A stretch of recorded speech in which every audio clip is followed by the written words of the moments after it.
Hey there folks, the number one JID fan from the Infinite Jukebox here with another album review, and today I wanted to talk about the new JID record, God Does Like Ugly. Thanks to a series of albums peppered throughout the late 2010s, JID established himself as one of the most distinct voices in modern hip-hop, and while phrases like that may get thrown around a lot, it was definitely worth applying to JID then, and honestly, it still is now. 2017's The Never Story and 2018's DiCaprio 2 provided massive credibility to his name for anyone interested in hearing any of the hottest rising rappers out there, and when the former was followed up with a proper sequel, 2022's The Forever Story, JID evolved from one of the most promising rappers active today to the absolute cream of the crop. The aforementioned albums constant flow changes, versatile southern-influenced beats, neo-soul influences, complex lyricism and punchlines, and outstanding features immediately cemented it as one of the best rap albums of the decade thus far. Hell, I would argue that The Forever Story is just one of the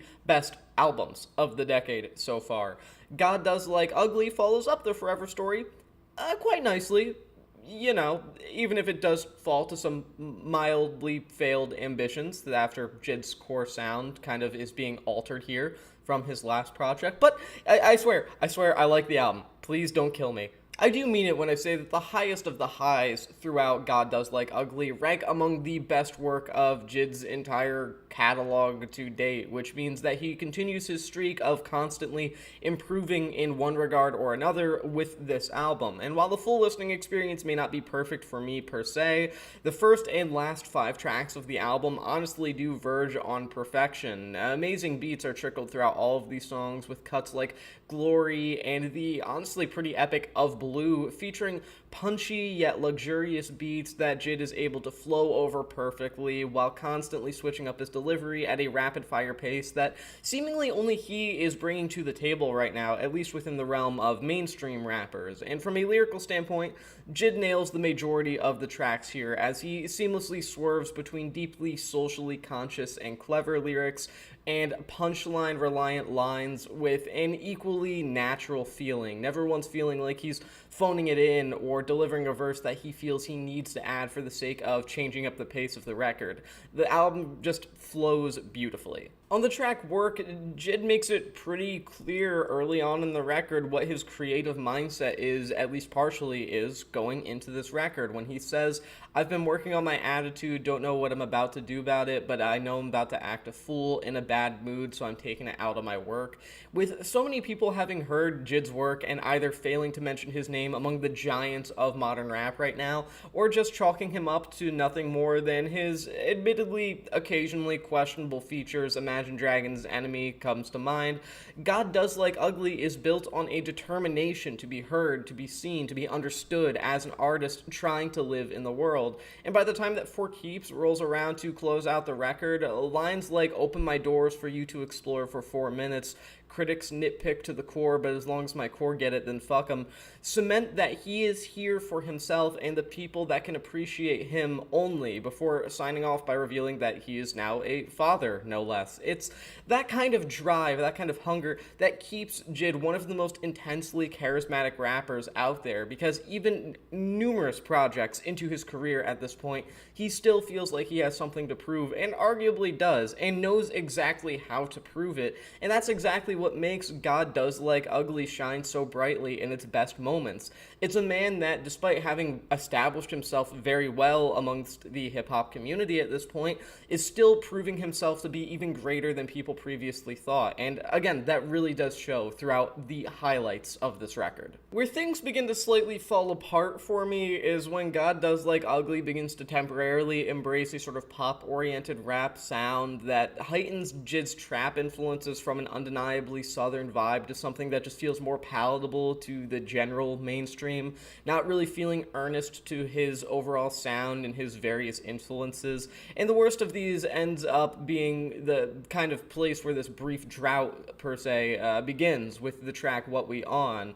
between a lackluster Don Toliver feature, a bare-bones trap instrumental. It almost feels like the antithesis of what has made JID a recognizable artist from the very beginning, and the following track, Wholeheartedly, it does a well enough job at embracing a wholly trap soul kind of sound. Solid appearances from Ty Dolla $ign and Black add quite a bit to legitimizing that sound in the context of a JID album, but Nobu's placement on the track list immediately thereafter sends the record straight back into pure mediocrity. I mean, you do get, after that, the song On McAfee, which is a solid enough track to set things sort of back on track, and it is one of the most outright aggressive songs in JID's career to date in terms of just sheer production.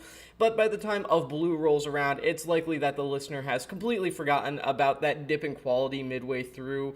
But even still, it's a frustrating reality that the album embraces a much more temporarily commercialized sound that seemingly compromises JID's best qualities, and it makes this record wildly inconsistent despite the fact that those tracks are just a small pocket in the middle of the record, because those are songs that feel like they're ready to appeal to the kind of audience cultivated by some of JID's more mainstream appearances and collaborations, and it means that less of a focus is put on his lyricism and flows. And while those tracks thankfully don't make up the majority of the listening experience, they are still notable enough to feel like they drag the LP down at the end of the day. And while no one could say for certain other than JID what the intentions of those songs were, if they were trying to build upon some of the mainstream success that JID has seen with some more pop kind of collaborations, some more very mainstream collaborations with the aforementioned Imagine Dragons or Eminem within these last couple of years, or if they were just a sort of experiment, they just don't work out that well in the end. With that being said, the bulk of the features throughout God Does Like Ugly are pretty great, actually. Seeing Earth Gang show up on Skate is nice, albeit expected considering the previous association with them and their shared home city of Atlanta, Georgia. But where things get interesting is when you see artists show up that you wouldn't initially suspect to be on a JID album at all, such as Vince Staples on VCRs. Always great to see him back, especially after an amazing last record. Or West Side Gun on the album opener You Ugly. You could make the argument that the latter is maybe a little bit underutilized and mixed a touch too low in the song, but nonetheless, both are fascinating picks for features on an album like this, and very undeniably inspired choices considering how well they fit when placed alongside JID on a record such as God Does Like Ugly. But the true standout features come on the album highlight Community, with Pusha T and Malice of Clips continuing their generational comeback with two amazing features as they show up on here as yet another sort of feature since Let God Sort 'Em Out dropped earlier this year. They're great, obviously. Come on. I'm not stupid. Pusha T and Malice are brilliant. They sound great here. And hearing two legends like Pusha T and Malice in the studio is just always a treat considering the duo are in something of a career renaissance at the moment. But it also feels like a moment of mutual respect between two different generations of Southern rappers, even if, JID is Georgian and Clips are Virginians, and those states are very different and not even connected. But my point still stands. It just feels like this mutual moment of respect between two artists that, have undeniably admired each other's work in some way or another. And while God Does Like Ugly may be JID's album at the end of the day, the initially hidden features add another layer of surprise and variety to a record that already had a strong creative mind and individual behind it. God Does Like Ugly is a deeply flawed record that doesn't manage to stand up to the nearly perfect consistency and versatility of its predecessor, but that doesn't mean that it's a weak record by any means.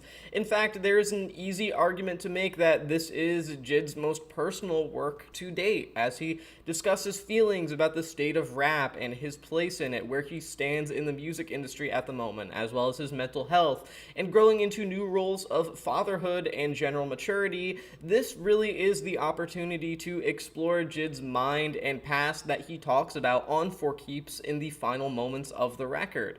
And while the midpoint of the album may end up feeling like a misguided stab at having something more Spotify playlist friendly with cuts that will, probably fill up the rap caviar list eventually if they get that popular, It's a record that's otherwise filled with songs that will likely only be appreciated by those who are either acquainted or at least potentially fans of his other work.